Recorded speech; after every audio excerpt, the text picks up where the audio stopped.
Bonsoir mes amis. Le lendemain, après avoir reçu l'énergie, j'eus la visite d'Irène, une copine portugaise à qui je parlais de ce qui m'était arrivé la veille. Je lui ai demandé si elle voulait que je lui transmette l'énergie. Je précise qu'il ne s'agit pas des énergies qui parcourent le corps en temps normal, mais de quelque chose qui vient de l'extérieur et qu'on peut assimiler au Saint-Esprit. Je préfère dire l'énergie. Le terme de Saint-Esprit prétend trop à confusion et trop relié au discours religieux. Elle accepta de se prêter à cette expérience. Je ne savais pas comment faire, mais les bons gestes se firent automatiquement. Je lui pris les mains en lui demandant de fermer les yeux. Nous étions assis chacun sur un côté de mon canapé, en angle, dans une position qui aurait dû être fatigante rapidement. J'avais laissé allumer pour ne pas l'effrayer.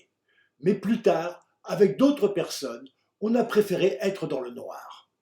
J'appelais l'énergie pour la première fois, dans une concentration de ma conscience qui me devint habituelle à partir de ce moment. Je sentis une sorte de fluide extrêmement agréable, monter par la tête et descendant dans mes bras pour remonter dans les siens. On resta très longtemps dans cette position sans bouger, malgré la position qui aurait dû être insupportable, en se délectant du bonheur suprême qu'on ressentait. Quand j'ouvrais les yeux, je constatais qu'elle les ouvrait en même temps, ce qui se passa à chaque fois avec d'autres personnes. On se sentait très bien et les mots n'étaient plus nécessaires. Quand Fumi vint me voir, elle accepta aussi l'expérience et se montra particulièrement réceptive. À chaque fois que je rencontrais quelqu'un, je lui proposais de recevoir l'énergie.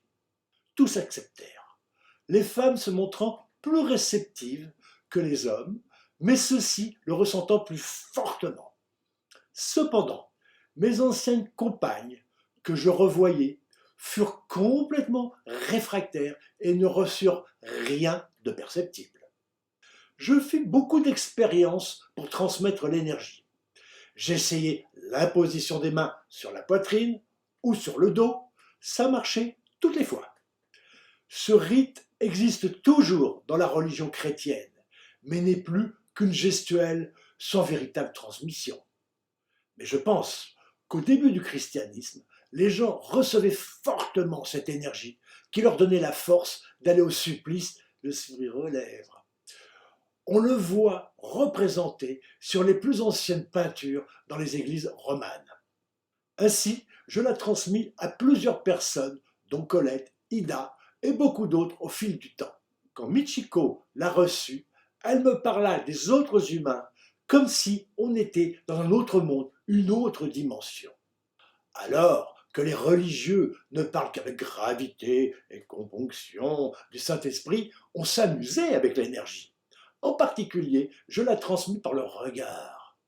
C'était bref, mais très intense. Quand on prenait le métro, chacun assis sur le quai, en vis-à-vis, en attendant la rame, on se regardait et j'envoyais l'énergie qu'on recevait en fermant les yeux. Il est même arrivé que dans un cocktail où je m'étais rendu avec Fumi, Colette et Ida, chacun étant en discussion dans un groupe différent, il suffisait que nos regards se croisent pour que, très brièvement, on s'envoie une dose d'énergie sans que les interlocuteurs s'en aperçoivent.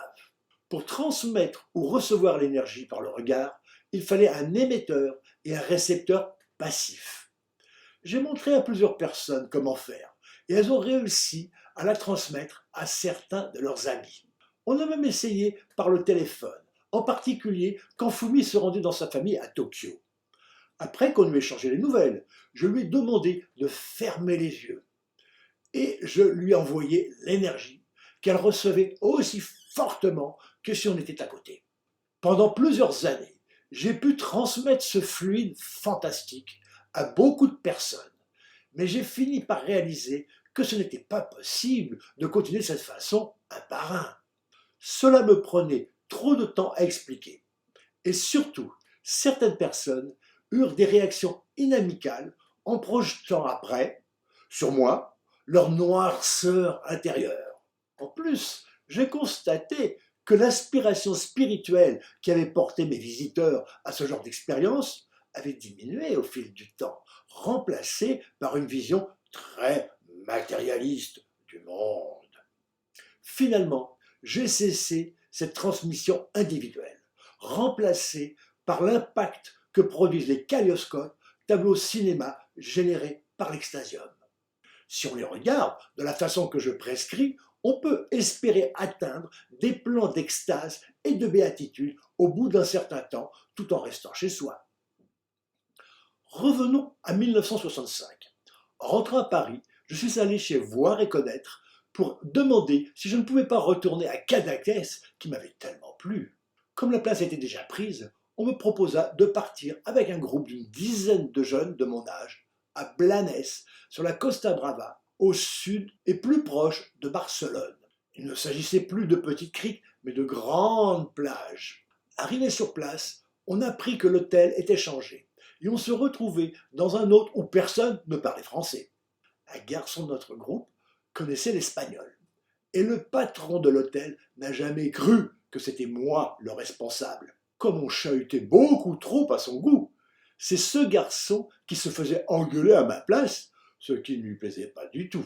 Le soir de notre arrivée, on décida d'aller tous ensemble prendre un bain de minuit interdit. Et pour ne pas se faire prendre par la Guardia Civile, on alla dans un coin sombre. L'eau était bien chaude, mais on sentait des choses qui flottaient dans l'eau, et on ne restait pas trop longtemps. Le lendemain, on s'aperçut qu'on s'était baigné dans la sortie des égouts, qui n'étaient pas filtrés à cette époque, et que ce qu'on avait touché, c'était des étrons. On s'était baigné dans la merde. Je me suis donné à cœur joie pour conquérir des jolies filles avec des amourettes de vacances. Un jour, j'ai vu une belle Anglaise entourée par un groupe de jeunes Espagnols qui l'incommodaient. D'une façon chevaleresque, grâce à mes petites connaissances d'anglais, je l'ai extraite de ces encombrants personnages pour rejoindre mon groupe devenu des amis. Mais là, les filles du groupe se sont tellement moquées de sa blancheur lavabo, typiquement anglaise, que pour la soustraire à leur sarcasme, je l'ai directement conduite à ma chambre d'hôtel et on s'est adonné à des jeux plus intimes. Entre le moment où je l'ai rencontrée et celui où nous avons couché ensemble, il ne s'était passé qu'un quart d'heure. Mon record de vitesse pour draguer et aboutir. Le soir, j'étais trop fatigué pour sortir. Mais les amis sont allés dans une discothèque où la blancheur de la peau ne se voyait plus. Ils rencontrèrent ma conquête de l'après-midi, en robe de soirée, et réalisèrent qu'elle était sublime. Mais malheureusement, je ne la revis jamais. J'ai conservé un souvenir d'une de mes conquêtes qui m'a fait aller au centre prophylactique de la rue d'Assas à mon retour à Paris. C'était ma première chaude pisse ou blénorragie.